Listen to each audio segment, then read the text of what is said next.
Hey out there, this is Toy Customizer Wakeangel2K1 coming at you with another Wakeangel2K1 rebuild. And it's one of my oldest figures ever, the second custom Sonic figure that I ever made, Dr. Finitevus. Now this figure is actually so old that back then I wasn't making videos about my customs. So that means that I never actually got into this guy's backstory the first time I did it. So why don't we do it now? Dr. Finitevus began as an ordinary echidna scientist, one of the last-born natives of Albion. When Knuckles was going through the whole Chaos Knuckles arc, it was decided that they had to contain his power. So, Finitevus tried to drain it away with a Chaos Siphon suit, based off of the original Chaos Siphon. But during the process, Charmy Bee and his girlfriend Saffron thought that they were hurting Knuckles, so they interfered, causing the suit to malfunction. Not only did this further advance Knuckles and fully make him into Chaos Knuckles, but it also created Dr. Finitevus. At first, the only thing you would think is that it turned him into an albino, but the truth of the matter is that Dr. Finitevus got filled with negative chaos energy, and it basically turned him into, like, a film negative version of Knuckles, where Knuckles is good, he's evil. His ambitions later became to destroy all sentient life because he believed that the Earth was corrupted and needed to be purged. But that was his long game. Before revealing himself as a genocidal madman, Dr. Finitevus would use his chaos energy to create new inventions, among them the Warp Ring, which was a convenient method of fast travel for quite a few bad guys. In secret, he had actually kidnapped all the former Guardians, including some of the Legion members, in efforts to learn how to manipulate chaos energy more effectively.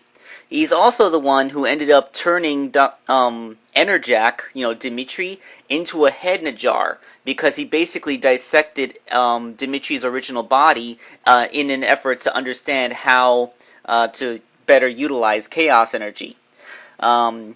So he, after using everyone in his experiments, he put them into the Twilight Zone, which might also be considered the Zone of Silence or the Void or whatever. I think it's something the Echidnas had. And he became a master manipulator. He worked for pretty much every side. He was a member of the Dark Legion. He led Scourge and the Destructics. He worked with Dr. Eggman. He even worked with the good guys at least once. Because all of it was all part of his ambitions. When they decided that the safest thing to do, the Echidna Society decided the safest thing to do would be to euthanize him.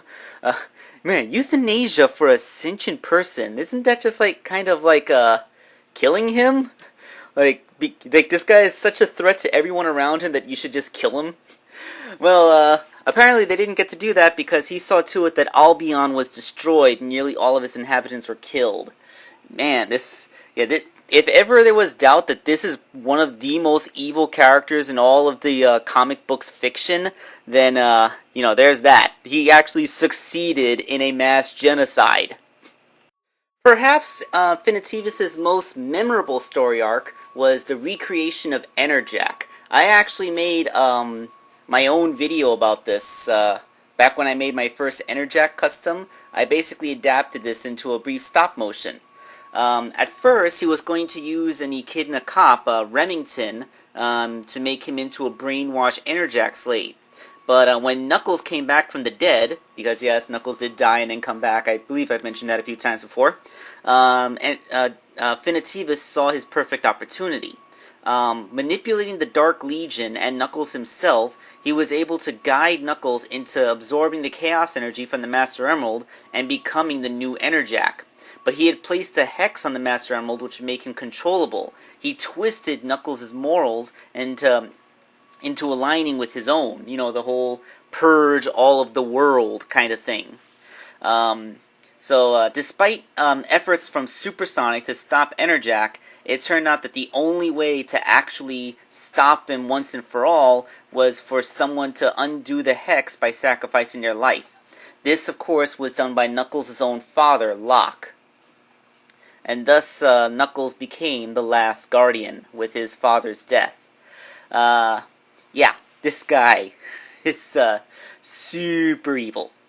So whatever happened to Dr. Finitevus? Well, I guess it's implied that he, like all the other echidnas, ended up trapped wherever Thrash the Tasmanian Devil sent them all. Because Thrash, it turns out the Tasmanian Devils were subject to early biological experiments by echidnas, which caused fewer and fewer sentient devils to be born, and more feral devil dogs to come out. So ultimately, Thrash was the last of his own kind. So as retribution, he used these warp rings or whatever to get rid of all the echidnas, so that Knuckles would be the last of his kind as well. So yeah, that's where the comic left it off before the Super Genesis wave. So I'm actually kind of upset that this particular storyline didn't get fully explored, because come on, all the echidnas were there, but then they're gone. That's a really dark way to make Knuckles the last of his kind, because it's always ambiguous in the video games. So that's the basic story of Dr. Finitevus summed up in about 6.5 minutes. So let's get to actually rebuilding the toy itself. Now, like I said, this toy was made way back in 2009. Back then I wasn't as good at sculpting. This was the very first Knuckles figure that ever got released, so Jazzwares hadn't perfected the tooling yet. And well, after all this time, like the old polymer clay that I used, it was just kind of crumbling and falling apart.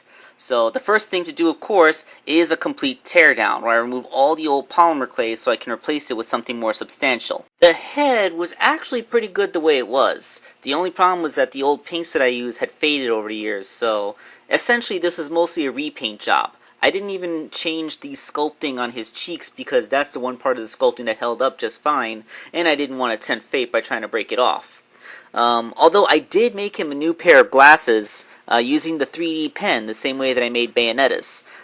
Since they're made of plastic, they can stand up and are waterproof. I tried making them out of wire back in the day, but they kept on falling flat because, the metal's too heavy. The body was also mostly a simple repaint job, just to make it a brighter white. Although I did sculpt a new belt buckle, one that was smaller so it wouldn't get in the way, and of course it's made out of epoxy sculpt, so I don't have to worry about it getting sticky or anything like that. The arms and legs I completely resculpted.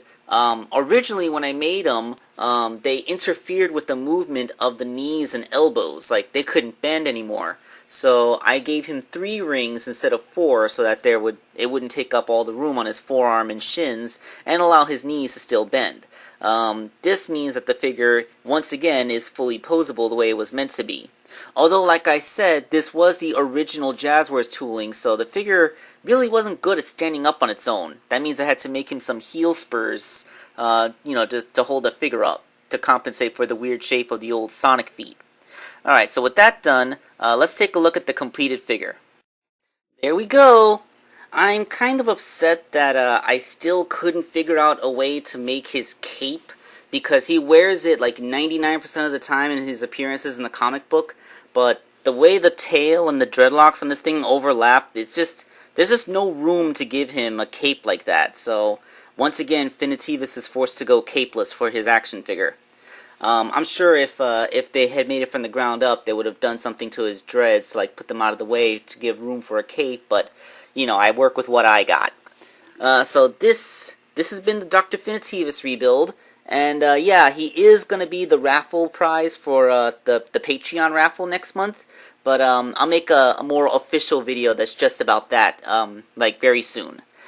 This has been Wakeangel2K1. I'm happy that you watched this video all the way through, and I'm going to sign off now.